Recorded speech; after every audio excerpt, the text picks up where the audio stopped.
क्या आज के दौर में भी बिना केमिकल के खेतीबाड़ी हो सकती है? अगर हो सकती है तो इसका जीता जागता सबूत आपके सामने है। ये जो सारा सामान आप देख रहे हैं, ये सारा सामान बिना किसी केमिकल के उगाया गया है, प्राकृतिक नेचुरली तौर पर इसको उगाया गया है।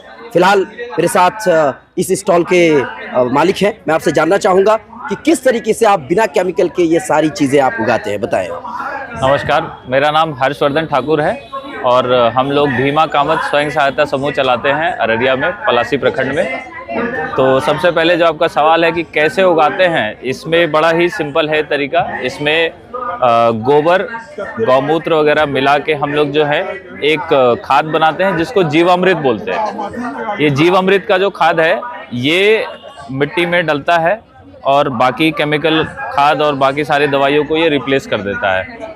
हमें करीब 5 साल हुआ है ये सारा करते हुए और ये जितना भी आप उत्पाद देख पा रहे हैं ये सालों साल का मेहनत है जो अब जाके आपको रिजल्ट देखने को मिल रहा है। अच्छा, मैं आपसे जानना चाहूँगा कि क्या केमिकल के मुकाबले में ये सब जो खेती आप करते हैं, क्या इसके फसल जो होती है तो कम होता है पैदावार, या केमिकल वाला ज़्यादा पैदावार होता है? किसमें ज़्यादा पैदावार होता है? देखिए, शुरू में अभी जो मिट्टी का जो हालत है हर किसान के खेत का, उसमें क्या है कि ऑर्गेनिक कार्बन है नहीं, खेत में चाली है नहीं, बैक्टीरिया वगैरह कुछ है नहीं। तो अगर आप एक झटके से बोलिएगा ना, अभी जो हमारा मिट्टी है उसका हालत हो गया है, उसको बोतल पीने का आदत हो गया है जी। अब आप बोलिएगा कि कल से बोतल छोड़ दो, तो वो हो नहीं सकता है। तो हमने लेकिन ये काम किया, हमने एक बार में सारा खाद छोड़ा था और हमने उस चीज़ों पे काम करना शुरू किया जिससे मिट्टी का सेहत को जल्दी से जल्दी ठीक किया जा सके। 2 ही चीज़ होता है इसके अंदर। सबसे पहले आपको बैक्टीरिया भर के इसमें जितना डल सकता है, फिर दूसरा चीज़ है आपको खेत के अंदर जो जैविक कार्बन है, ऑर्गेनिक कार्बन जो है वो बढ़ाना पड़ता है। तो फसल अवशेष वगैरह उसके अंदर डालना होता है, गोबर का खाद डालना होता है। ये सब चीज़ मतलब करते करते अब जाके खेतों में सुधार हुआ है। पहले उपज घटेगा, उसके बाद उपज में सुधार होगा। आज की डेट में यही जो BB11 धान है जो इस पूरे इलाके में उगाया जाता है, 2 साल पहले हमारा जिला रिकॉर्ड है 32 क्विंटल पर एकड़ का।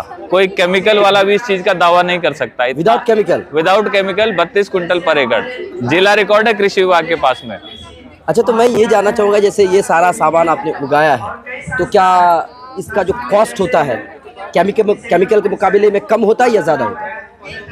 आप प्रोडक्शन कॉस्ट पूछ रहे हैं या सेलिंग कॉस्ट पूछ रहे हैं? प्रोडक्शन कॉस्ट सस्ता पड़ता है हमें। सस्ता पड़ता है, हाँ। और सेलिंग कॉस्ट? सेलिंग में क्योंकि डिमांड ज़्यादा है, सप्लाई कम है, तो इसलिए रेट थोड़ा सा ज़्यादा मिल जाता है। अच्छा। तो ये मतलब दोनों तरीके से किसान के लिए फायदेमंद का सौदा है। आपको लागत भी कम है और रेट भी अच्छा मिलता है। बस देखिए अंतर कहाँ पे आ जाता है ना, कि ये सब चीज़ को हम ऐसे खुले में नहीं बेच सकते। इसको मतलब कम से कम अपना टैग लगाना है। आने वाले दिनों में आप देखिएगा, अभी जैसे इसमें हमने शहद में फैंसी पैकेजिंग निकाल दिया। इसी शहद है, ये शहद है। अच्छा। और शहद भी हमारे पास, हाँ, प्योर। केमिकल डालिएगा तो मधुमक्खी मर जाएगा। नहीं, उसमें नहीं। अरे जब शहद को बनाने के बाद प्रोसेसिंग, बिल्कुल नहीं, हाँ, प्रोसेसिंग में भी कुछ नहीं। ये बिल्कुल रॉ और अनफिल्टर्ड, इसको सिर्फ कपड़े से छान के बस इसको पैक कर दिया जाता है। इसके अंदर और कोई प्रक्रिया नहीं किया जाता है, कोई पेस्चराइजेशन नहीं होता है इसमें, कोई इसको उबाला नहीं जाता है।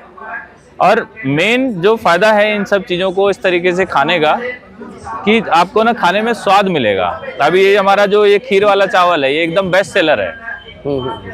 ये हमने सोचा कि डिमांड ज़्यादा होता है तो थोड़ा सा हमने ज़्यादा उगाया। 15 कुंटल चावल हमने उगाया, 20 कुंटल से ऊपर का डिमांड हो गया है। अच्छा। और अभी भी हम डिमांड पूरा नहीं कर पाते हैं। हर चीज़ में ऐसे ही हो रहा है। अभी आप जैसे देखेंगे गेहूं का दलिया है, ये गेहूं का दलिया अब अररिया में भी लोग खा रहे हैं इसको, और काफ़ी सारा सामान हमारा बाहर भी जाता है कुरियर वगैरह से। तो हमेशा ऐसे रहता है। आप देखिए इतना चीज़ है डिस्प्ले पे, लेकिन आपको यहाँ बिकता हुआ नहीं दिखेगा क्योंकि ये खत्म हो जाता है पहले ही। अच्छा। अभी आप प्रदर्शनी के लिए? हाँ, प्रदर्शनी के लिए, डिस्प्ले के लिए काफ़ी सारे आइटम हम लोग रखते हैं। जो सामान हमने जैसे जिसका कोटा फिक्स कर रखा है कि ये हमें मेला के लिए रखना है, तो वो सारा मेला में सेल के लिए आ जाता है। भीमा कामत का मोटिव और भीमा कामत के बारे में पूरी डिटेल थोड़ा हमको बताइए। देखिए, भीमा हमारे गांव का नाम है और कामत एक संस्कृत का शब्द है जिसका जहाँ पे भी मिट्टी से जुड़ा काम होता था उस जगह को कामत बोलते थे। ऐसे आप हमारे अररिया जिला में देखिएगा, बहुत जगह पे गांव और उस गांव का कामत ऐसे करके एक चलन है। तो ये इसका असली मतलब है। भीमा गांव का नाम हुआ, कामत मिट्टी से जुड़ा हुआ काम जहाँ पे होता है।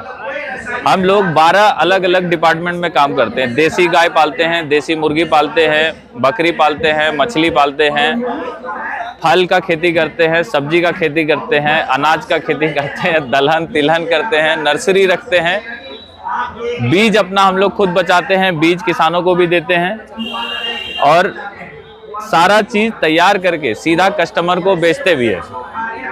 लोग आपसे कैसे कांटेक्ट कर सकते हैं? ये हमारा नंबर है, इसमें पीछे बैनर पे ये नंबर मैं आपको बता देता हूँ, 85225066।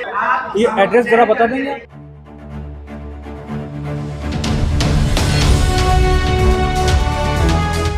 ट्रू रिपोर्ट्स, सच आप तक।